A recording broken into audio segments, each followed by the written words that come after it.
Hi! Often I hear that there is a lack of data, there is a scarcity of data for big ocean states or small island economies. And in this series, I'm going to tell you exactly that there is no lack of data, but there is a lot of data, but you need to know where to find data. So today, we're going to talk about data in the Eastern Caribbean, Turks and Caicos, Jamaica, and Curacao. And today we're going to talk about Curacao census data. So if you are living in the Caribbean, Eastern Caribbean, Turks and Caicos, Jamaica, or Curacao, and you want to know that there is no scarcity of data, you want to know what you can do with census data, then stay with me in this episode.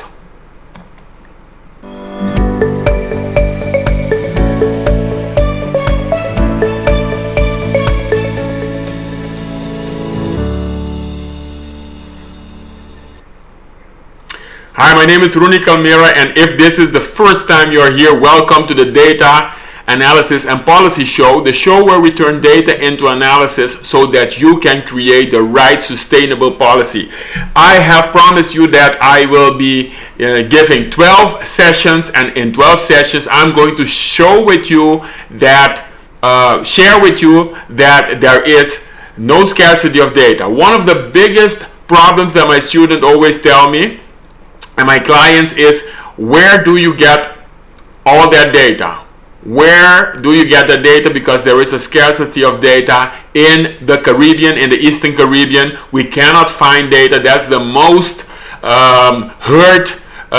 challenge of my students. Now, before this episode starts, I want you to get into my community, because I'm preparing something really special. What I'm going to what I'm preparing is only available for 50 people. There are a lot of people watching this show every week.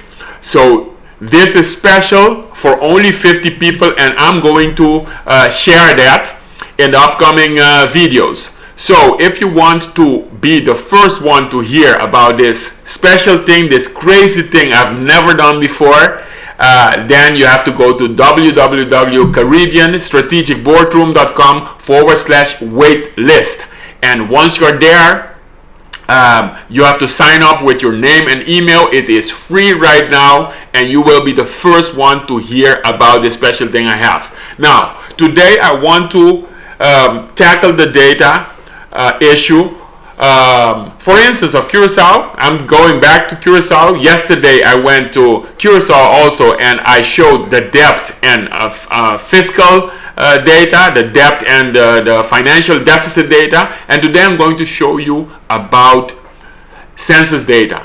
Census data is data that is often every 10 years countries do a census, and the census is a survey that goes deep.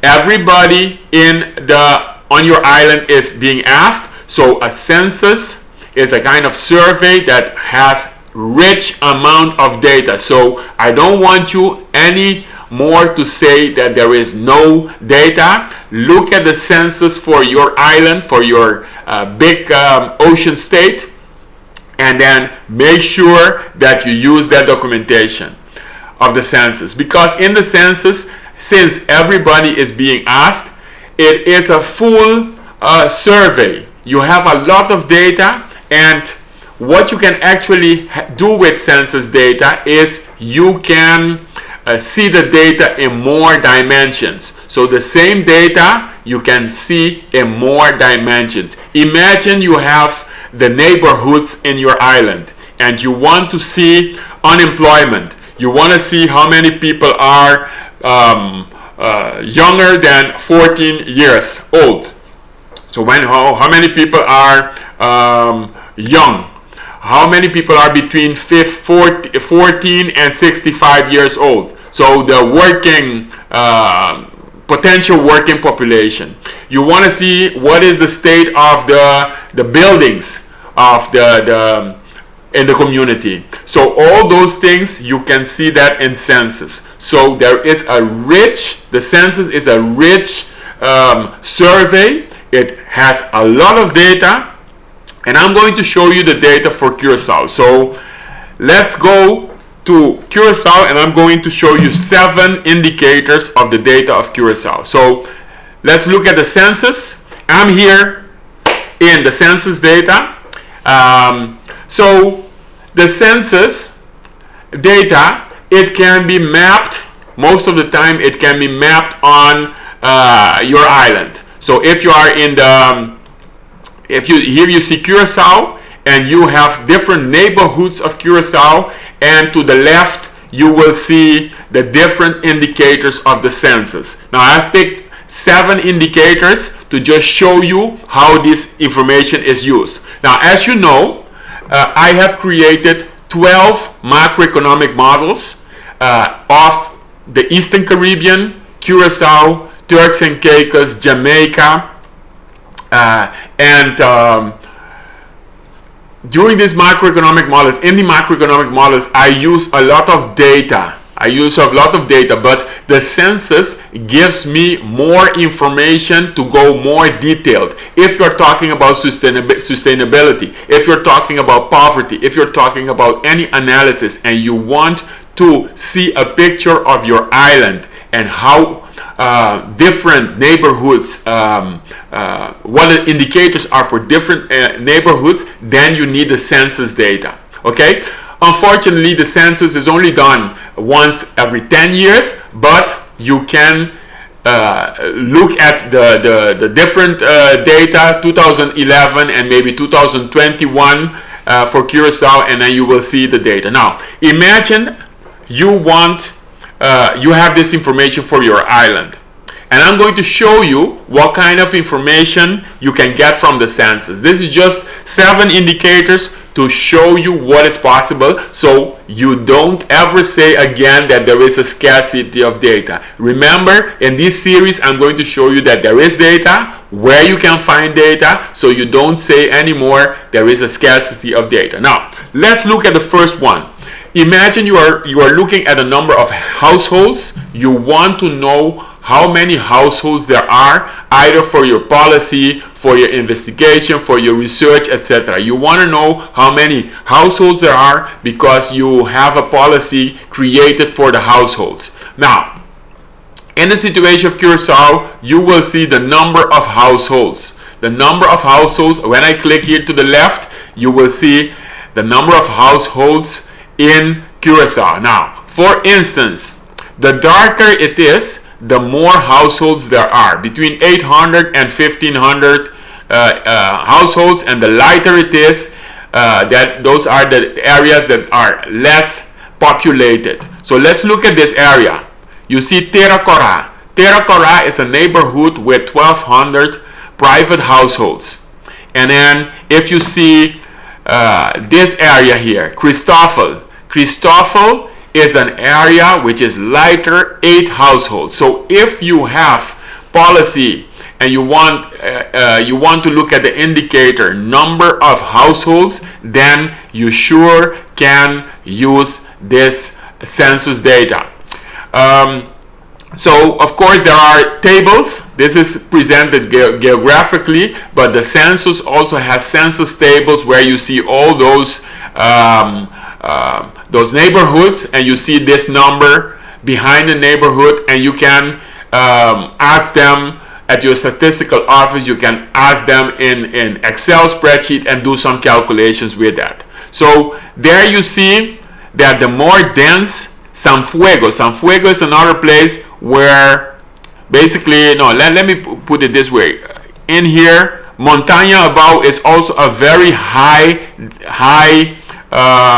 dense with about 1,000 private households. So imagine if you are running a policy, or you are creating policy, or you are doing anything, and it depends on the number of households. This is how you can use the census. Now let's look at the population between 0 and 14. If you are interested in the population between 0 and 14, so your dimension is the age, your indicator is the age, then you can also now map the population between 0 and 14 years old, which is the youth.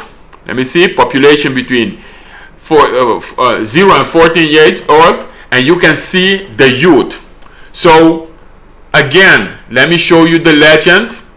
So what does this tell you? This tells you that the darker it is, between 25 and 33%.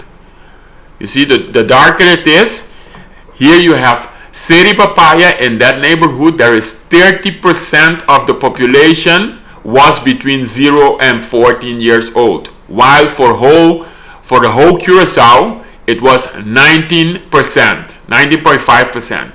You see, so if you're targeting the youth, you have to be in these kind of neighborhoods. Grote Berg. You have to be in Grote Berg, this one.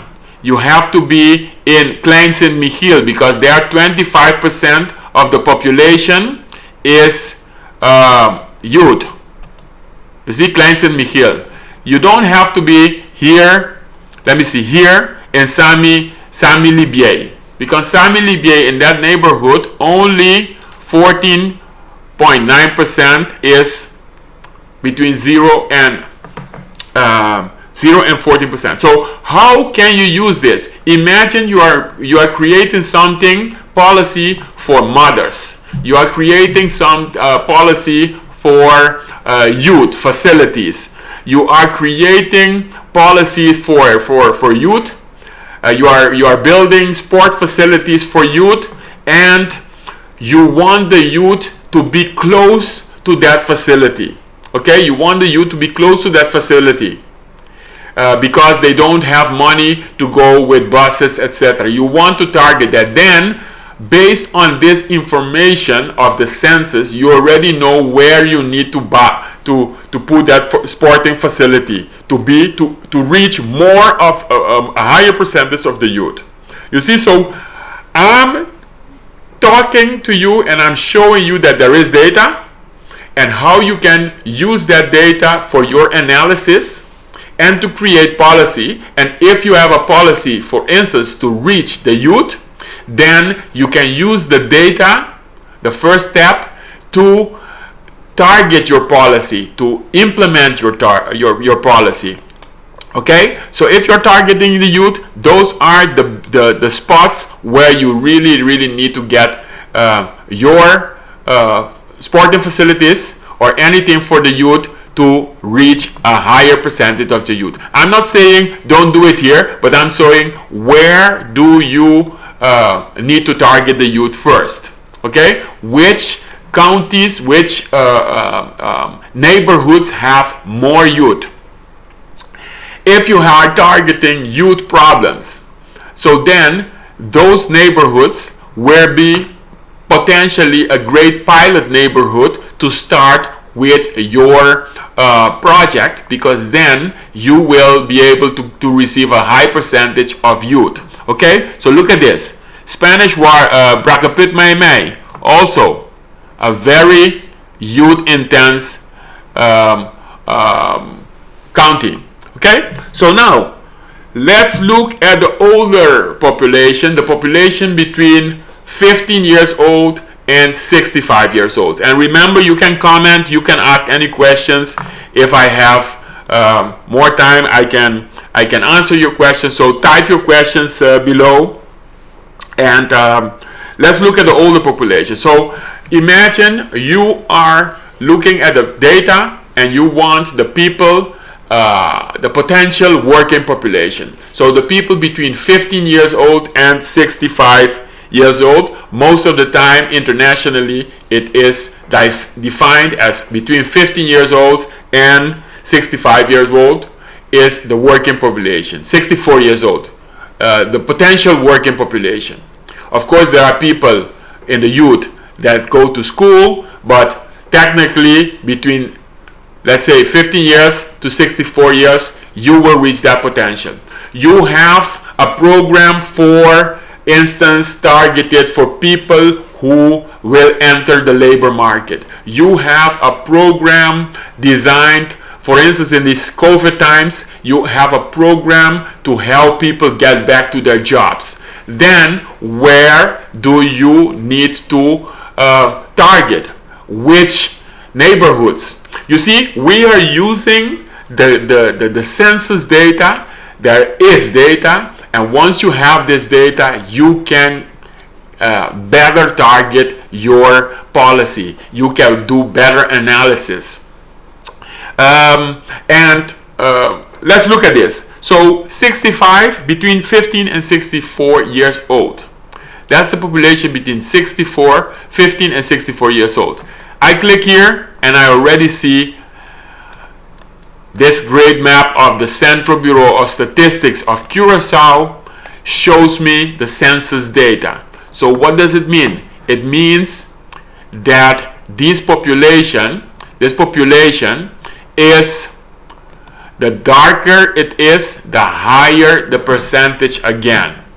Okay, so this here, this neighborhood, Run the Clip, has 69.4% of the population of Run the Clip was between 15 and 65 years old.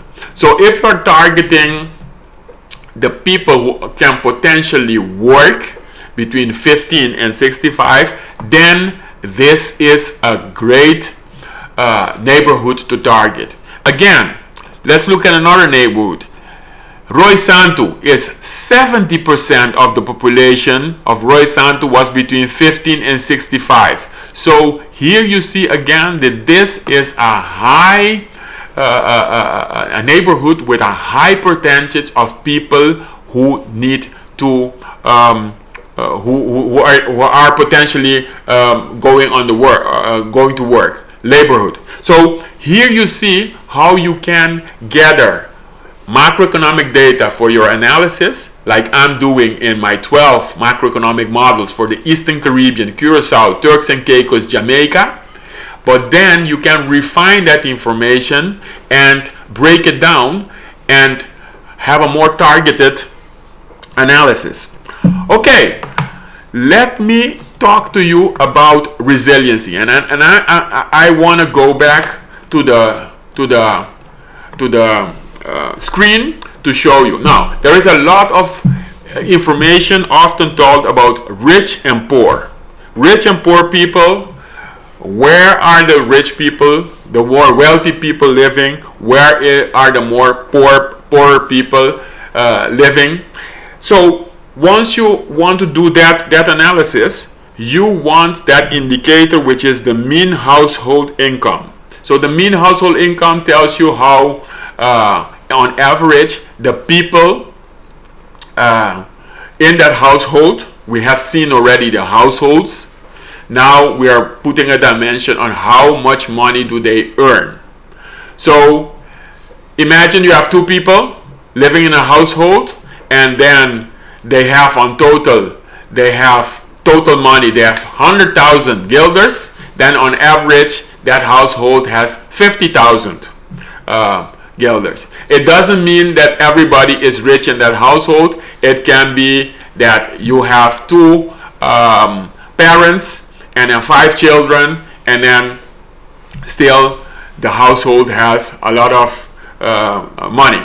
So if you want to look at that indicator, how are you going to target that? Now let's go to the screen, and now I'm going to show you not the population, but I'm going to show you the indicator mean household income.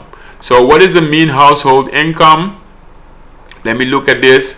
Mean household income,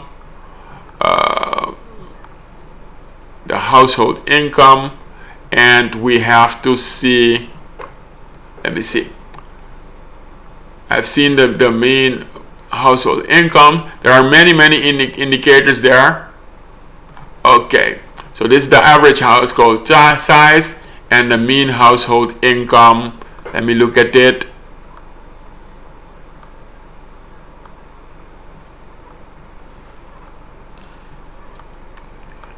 Okay, population with a size. Let me move this aside a little bit. Mean household income, that's it. So look at this. So the mean household income, we are targeting here. We are seeing here the census will show us where the highest mean household income is. So look at that. Isn't that great? So look at this area. So this area, Willie Brothers, actually tells me that the income is 10,000 guilders in 2011, and for Curacao it was 5,300. So this tells me, I didn't expect that, but Willie Brothers is actually, on average, they have more money. On average, they have more money per household than the rest of Curacao. So now, there is one area here which is the Spanish Water. There in this area I go windsurfing. It's a beautiful area with a lot of villas.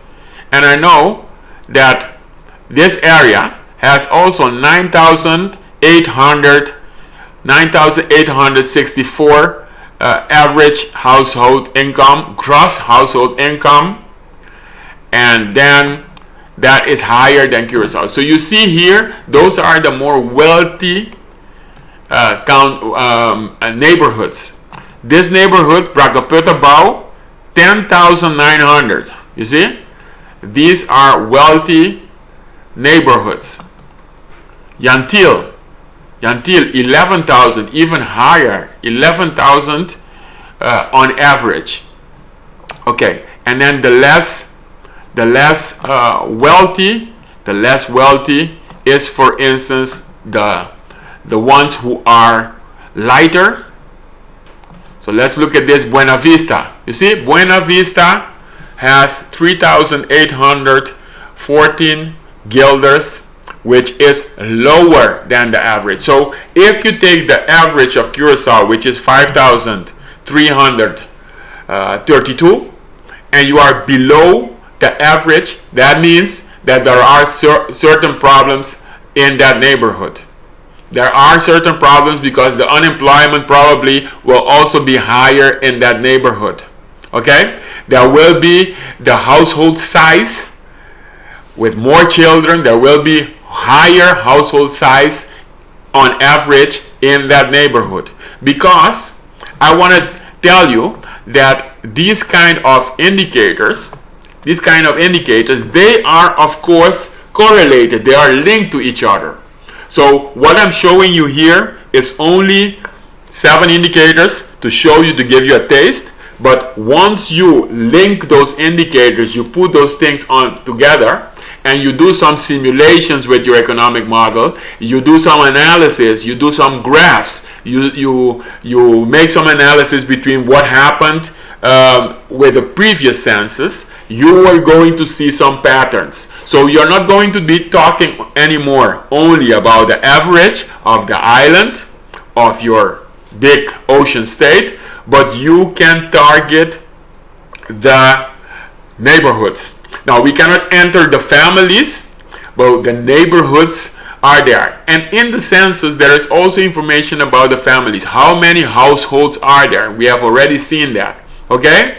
You can see, for instance, how many people, female persons who are working, are ahead of the households. So the census, why I'm so excited about the census is, once you get the census, it will give you a rich data. It will give you data about the people, about the people working there, the households, the houses, the condition of the houses, if they have internet or not. It will be able to target. So I know a lot of my people, a lot of my students, and a lot of the people I know in my network, they're talking about resiliency. And if you are watching this, you're talking, how does this link to resiliency? Resiliency, we have to find a way how to measure resiliency. So I've shown you already that resiliency can mean something about economic resiliency. It can mean something about the resiliency of the houses. It can mean something about how many people are living there and how many businesses are polluting that area. It can mean how many businesses are emitting gases in that area. You see how many, what is the health situation in that area. So we can go a little bit more deeper. We can put a lot of information on this census data, on the census map, to make that. Now, it goes beyond this episode to show you exactly how it is done. But of course, there is a technology behind this, and I'm not here for the technology, but I'm just telling you that the Central Bureau of Statistics of Curacao did a great job by putting this data of the maps of Curacao, combining it with the census data. And go to your island and check if there is a census for your island, and check if they have this data.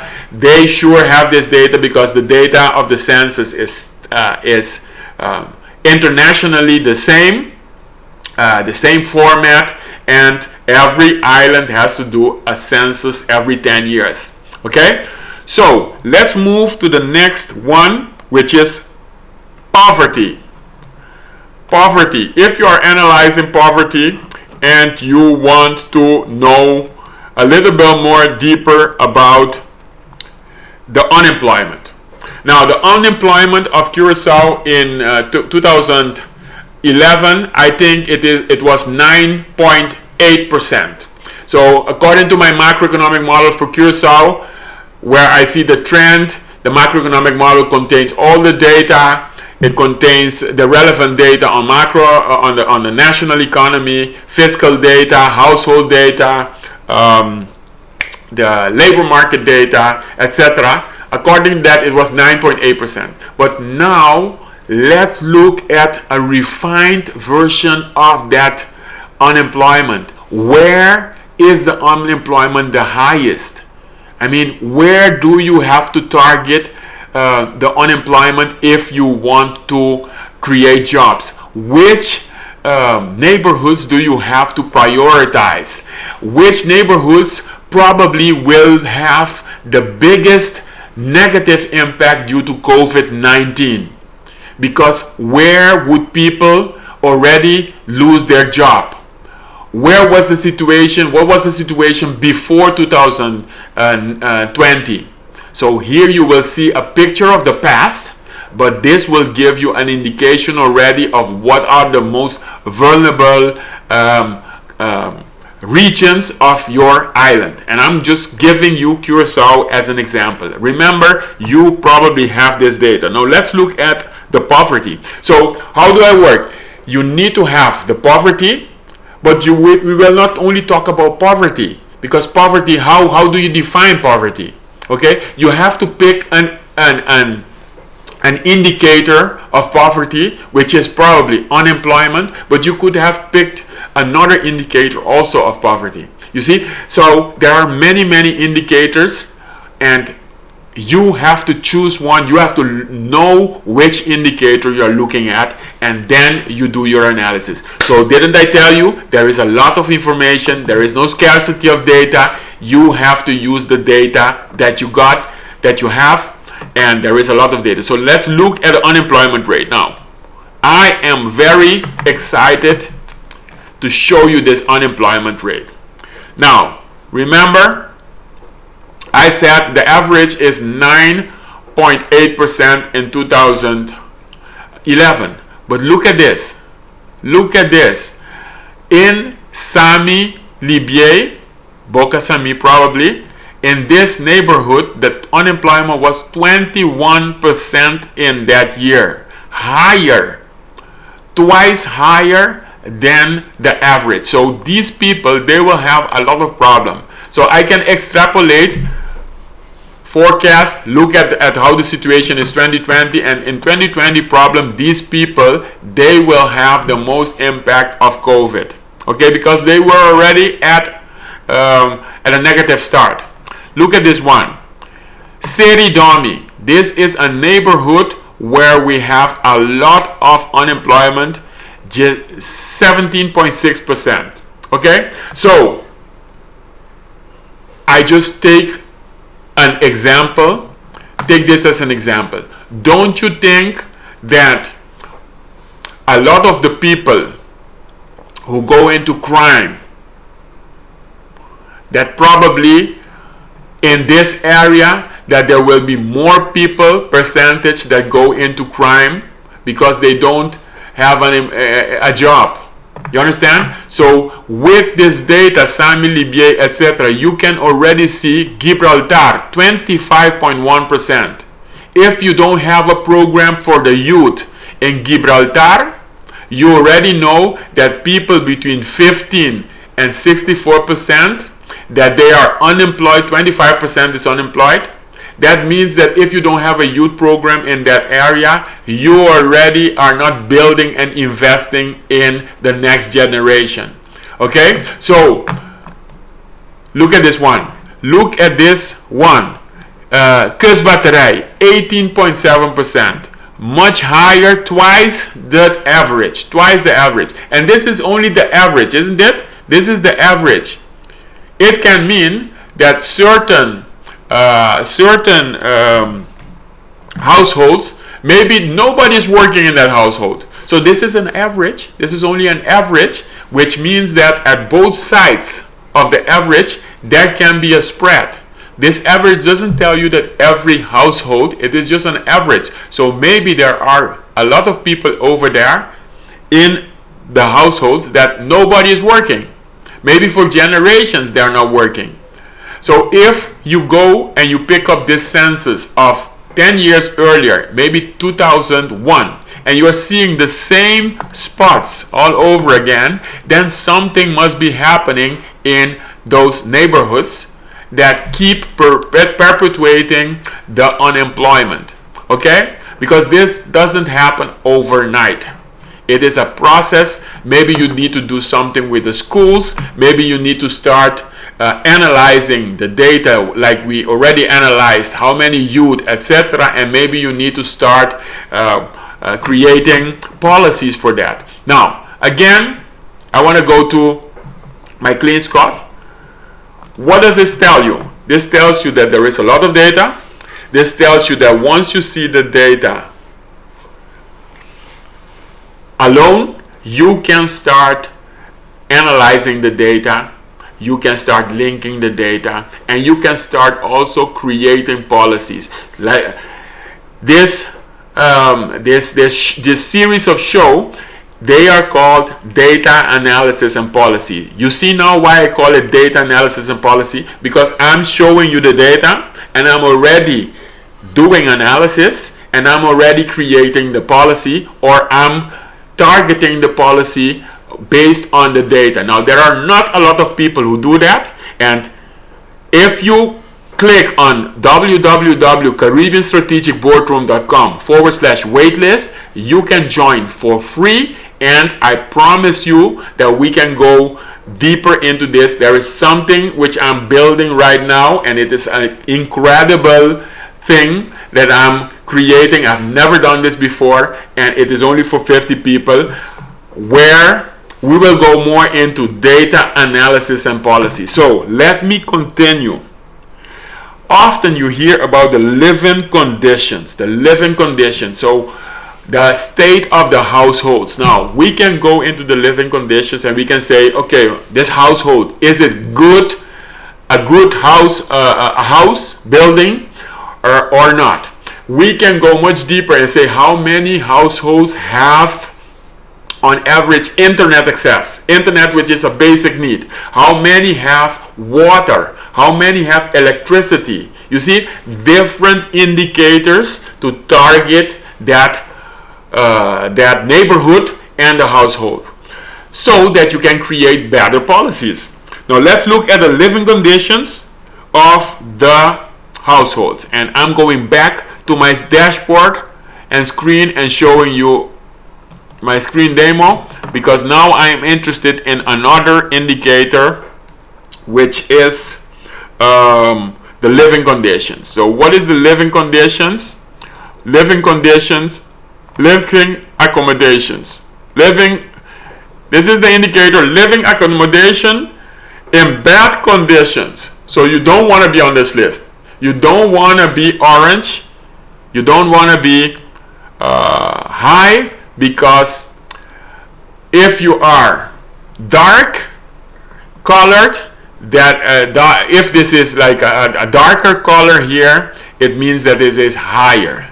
So Juan Domingo has 12.9% of the living accommodation in Juan Domingo was indicated as being in a bad or very bad conditions in the census, while on Curacao it's 6%. So these people living here, three times the average on Curacao, bad condition. Now, what does it mean? What does it mean for your government, where they need to target, they need to create policies for this area? They need to look maybe to how can we improve the roads? How can we improve the living conditions of those people? This living condition, it will also tell you that these people don't have internet. They probably, some of them don't have water. So while we are talking about average things like resiliency, like population needs to be resilient, all those big words, we need to target resiliency to the floor, and we are targeting down to the ground.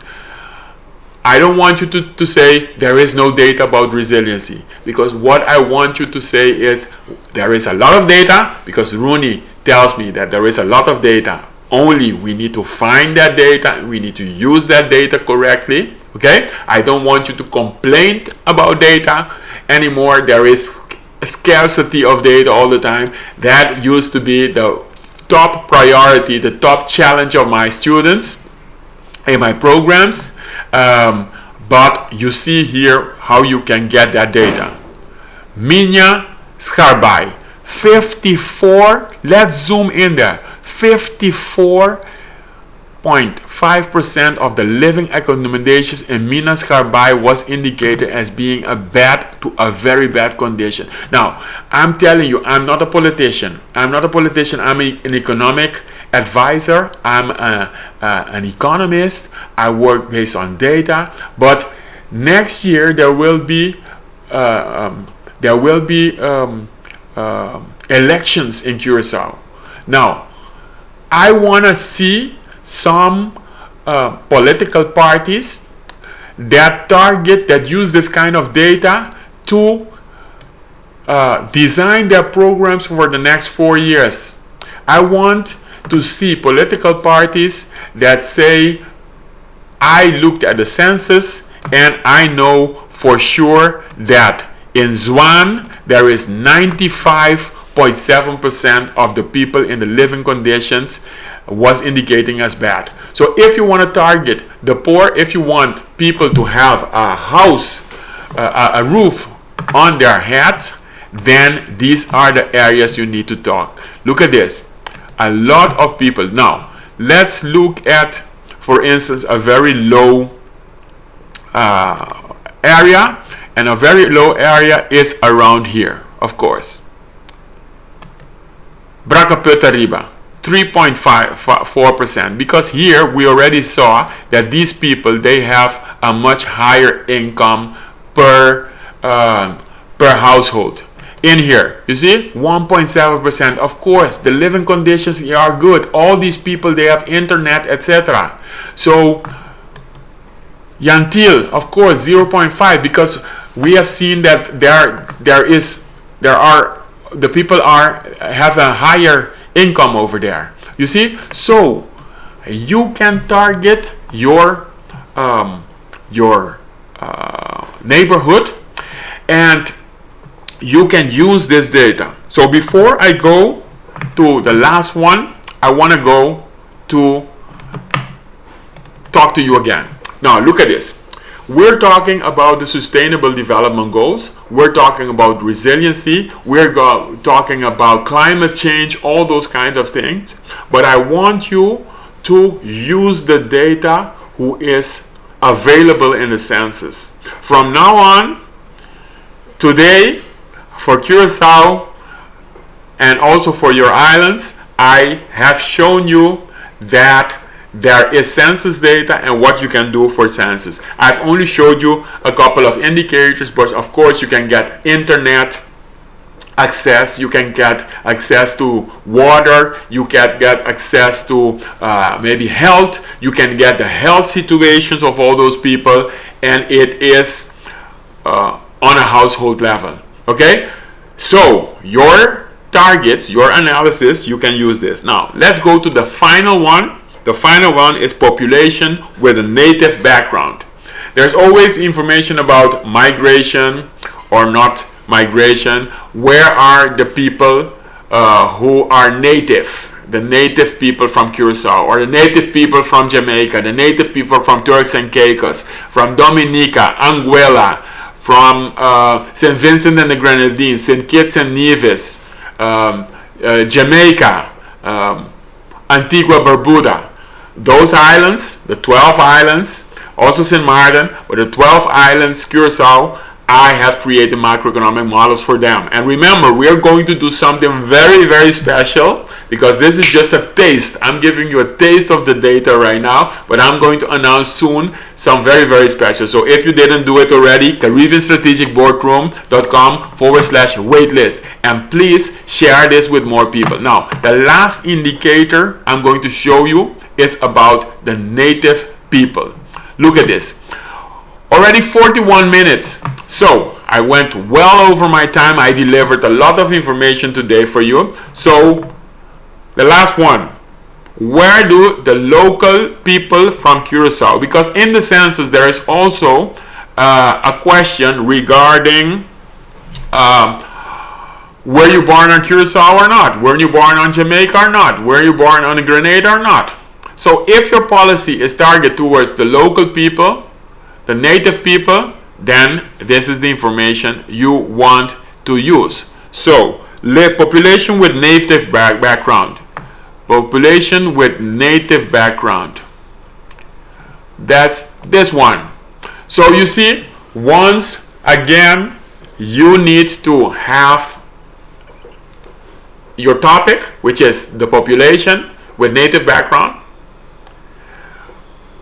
Then you need to have your indicator. You pick your indicator from the census, and now you have here the population. So what does this tell me? This tells me that in here, Montaña Rey, in that neighborhood, because it's so dark, in that neighborhood, 72% of the population of Montaña Rey was a person with a native background, while the average of Curacao was 57.9%. In fact, you see that in fact 70% of that population. So these are regions that are very native people. So I would expect that that would also, you see, that would also be, of course, in the rural area of Curacao, which is West Bend. There are beautiful beaches around here. We go here every weekend. I mean, there are about 60 beaches here. I'm still counting. So if you see more than 60, and all those beaches are special. But here is the rural area. So in here, about everybody, 77% is native. You see? Wakao, Lagoon, 75%. Now this is, of course, nobody is living here because this is a national park, but this is native. Now let's look at another area, because we have a lot of Dutch influence. Let's look at the rich part of Curacao, the wealthy part. This is the wealthy part of Curacao, and you see that there are, according to the census, there are less native people living there, because in here 36.2% is a native, and around 70%, 64% for exactly, is foreign. Okay, so what does this tell you? That the people with a wealthy, higher income, that this is basically, according to the census, there is a correlation between the location of people where they are wealthy with the location. I'm not saying one-on-one, but we are seeing some patterns in here. 31.8% of the population was a person, while Curacao, while it is 57.9%. You see, so by putting these things together, you can target, you can see what the composition of the populations are. So if you have something which is, for instance, for Spanish people, for Spanish speaking people, for people from Jamaica, for living on Curacao, for people from Haiti living on Curacao, where do you need to target? You see? Okay, Sede Fortuna is also 81.2%. Okay? So, if based on this, you can get your policies and you can target your policies. Now, so I've given you 7 indicators, and I'm going to give you my links. These are the social media links where you can stay in contact with me if you like this. So what I want you to do before I go is, first I want you to like this page. You have to like this page because then you will be updated once I go live again. And of course, go to CaribbeanStrategicBoardroom.com/waitlist. There you have to sign up. I don't only want you to contact me via the social media. It's nice, but I want you to click the like on this page and then get on that list, because I'm going to announce soon what I'm working on right now, and it's something really, really crazy. So here are the social media links.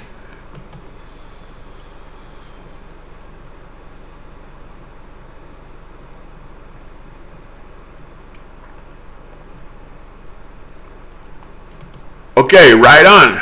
So, if you stay till the end, I would like to thank you. I would like to thank you because you now know that there is no scarcity of data.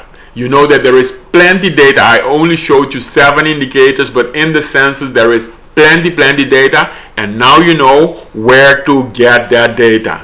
Okay, you will not be able to say anymore there is scarcity of data like most of the people around there. You will not be able to complain there is scarcity of data, so I can't do anything. If you know where to get the data, then you know how to do the analysis. I did a couple of analysis already, and then you know how to create your policy.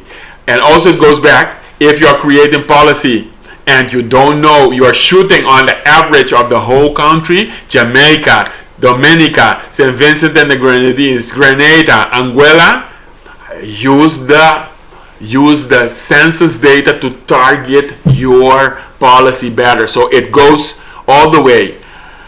If you're creating policy and the policy is not successful, then go back to the analysis, go back to the drawing table, and also go back to the data part to see where the data is. I would like to ask you to do something. Go to the Central Bureau of Statistics of your island and then tell them what is the latest census. I want you to go there and I want you to find that latest census of your island, and once you have that link, I want you to come back to this episode and then put that link in there. And if there is nobody putting any link in there, put that link in there and then the name of your country. Put the link of the census of your island in the comments, and then put the name of your country in there. Then I know that you did your homework, because I cannot do that for all of you. Go get that. Now, so you have to search for census, search for your statistical office, or say Census Jamaica, Census Dominica, Census Antigua and Barbuda. Once you have that link, paste that link in the comments so that I know that you did your homework. It will help you tremendously. There is one thing I want to tell you before I go out. Two things actually.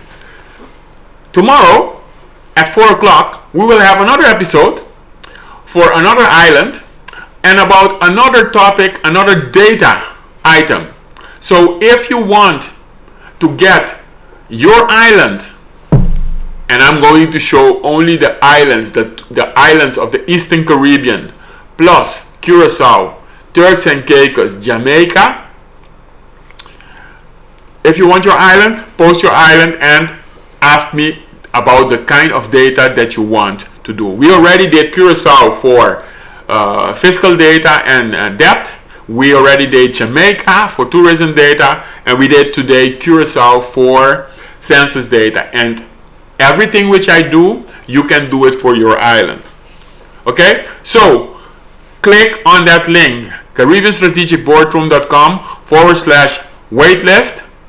And then once you get on there, I will be sharing more information about what I'm doing, what my story is. I will not be sharing that information every day to spam you, but I will be, once you get on that list, you will get more information about what you can do with data, analysis, and policy. Before I go, last thing. Once you get the census data, the next level might be that you want to look at the census questions. Because once you know the census questions, like this is going a little bit deeper, but I'm just teasing you. I'm teasing you to click on CaribbeanStrategicBoardroom.com/waitlist so that you can get more of these insights. Once you get that census data, you can actually also get the census questions, because once you get the census questions, you know exactly what kind of indicators there are. Like I said, internet use, maybe the health, maybe if they are speaking Spanish. So you want to know exactly what kind of indicators, what kind of questions they are asking in that census. And then once you know these questions, you know what kind of variables or indicators you can play with. Because I showed you already 7 indicators, but the census has much more indicators. Okay? So you have to know the questions of the census, and once you know the questions of the census, actually you can do this analysis for all islands in the Eastern Caribbean and all islands in the world. Okay? So knowing the questions behind the census will tell you what are the indicators you can play and what are the indicators you can actually show on this map. So your assignment for tomorrow is Google your island and get your island plus census, and then get that island census and paste that publication down there. Paste the location in this thing. It will cost you only 5 minutes, and then you will have that information, because everything which you have seen today, you can do that analysis. Maybe not as beautiful as Curacao with a map or so, but this is possible. This is what is possible. And the next level is, of course, once we use that data into spreadsheets to do more deeper analysis. Imagine that. Imagine that. Okay, I'm not going to share everything with you, but this was the episode today. Tomorrow at 4 o'clock Atlantic Standard Time, I will be there. I will be here again with another island, and I want to bust that myth that there is scarcity of data for small island economies. Hopefully, I busted that myth for the census data today. You see how much rich data there is. Don't be with the people that say they are complaining about data. Don't be about those people that are inactive, that don't take decisions, that don't create policies for the betterment of the people, because there is a lack of data. Use the data that we have. See you next time. That's your assignment. Go get it. See you tomorrow. Bye.